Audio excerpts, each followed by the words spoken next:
కాంగ్రెస్ వైపు బీఆర్ఎస్ ఎమ్మెల్యేలు క్యూ. కాంగ్రెస్ వైపు బీఆర్ఎస్ ఎమ్మెల్యేలు కూడా క్యూ కడుతున్నారు.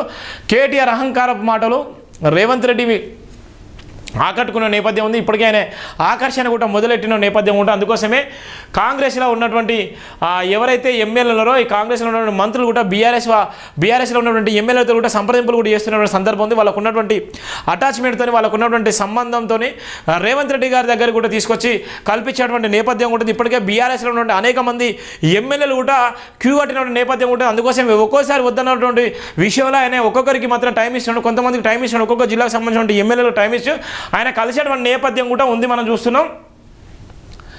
పార్టీలో చేరేందుకు సిద్ధంగా ఉన్నామంటూ సంకేతాలు. సీఎం రేవంత్ రెడ్డిని కలిసేందుకు ప్రయత్నాలు. లైన్లో గులాబీ ఎంపీలు, మాజీ ఎమ్మెల్యేలు కూడా. నేతలను కాపాడుకునే పనిలో బీఆర్ఎస్ అధిష్టానం. కొందరు బీఆర్ఎస్ ఎమ్మెల్యేలు కాంగ్రెస్ వైపు చూస్తున్నారు. అధికార పార్టీలో చేరితే బాగుంటుందని ఆలోచనలో ఉన్నారు. కారు దిగి కాంగ్రెస్లో చేరేందుకు తాము సిద్ధంగా ఉన్నామని సంకేతాలు కూడా ఇస్తున్నారు. ఈ క్రమంలో పలువురు ఎమ్మెల్యేలు సీఎం రేవంత్ రెడ్డిని కలిసేందుకు ప్రయత్నాలు చేస్తున్నారు. ఇప్పటికే 5 ఎమ్మెల్యేలు రేవంత్తో భేటీ అయ్యారు. మరికొంతమంది బీఆర్ఎస్ ఎమ్మెల్యేలు, మంత్రులు, ఇతర కాంగ్రెస్ నాయకులు సమావేశమయ్యారు.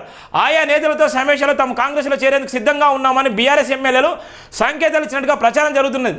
అయితే అభివృద్ధి పనుల కోసమే సీఎం మంత్రులను కలిసినట్టు బీఆర్ఎస్ ఎమ్మెల్యేలు పేర్కొన్నారు. మరోవైపు కొంతమంది బీఆర్ఎస్ ఎంపీలు, మాజీ ఎంపీలు, ఆ పార్టీ ముఖ్య నేతలు కూడా కాంగ్రెస్లో చేరేందుకు ప్రయత్నాలు ముమ్మరం చేసుకునే నేపథ్యం ఉంటుంది.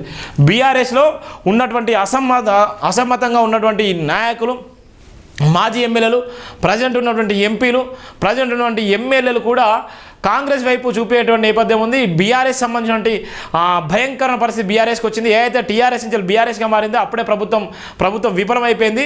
టీఆర్ఎస్గా ఉన్నటువంటి బ్రాండ్ బీఆర్ఎస్గా మారిన తర్వాత అది టోటల్గా డిఫాల్ట్ అయ్యే నేపథ్యం ఉంది. దానికోసమే ఇవాళ ఎన్ని కుట్ర కుతంత్రాలు వేసినా ఇవాళ చంద్రబాబు నాయుడు మీద ఆరోపణలు వేసి ఎన్నో రకాలుగా చేసినటువంటి విషయంలో ఇక్కడ ఉన్నటువంటి కమ్మ సామాజిక వర్గం కానీ కాపు సామాజిక వర్గం కూడా ఇవాళ బీఆర్ఎస్కు దూరంగా ఉన్నటువంటి నేపథ్యం ఉంది.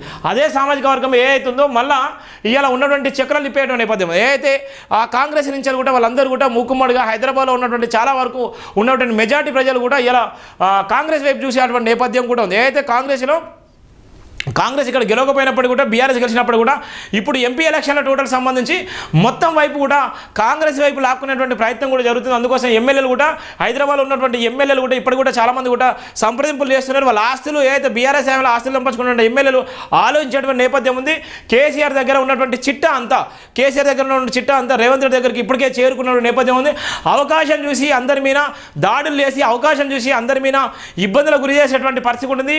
రాబోయే పార్లమెంట్ ఎన్నికల వరకు చాలా వరకు ఎమ్మెల్యేలు మొత్తం బీఆర్ఎస్ ఉన్నటువంటి ఎమ్మెల్యేలు, మంత్రులు, మాజీ మంత్రులు కానీ బీఆర్ఎస్లో ఉన్నటువంటి గతంలో ఉన్నటువంటి నాయకులుగా ఉన్నటువంటి వాళ్ళందరూ కూడా కాంగ్రెస్ వైపు వచ్చేటువంటి పరిస్థితి అయితే ఉన్నటువంటి వార్తలైతే మనం చూస్తున్నాం.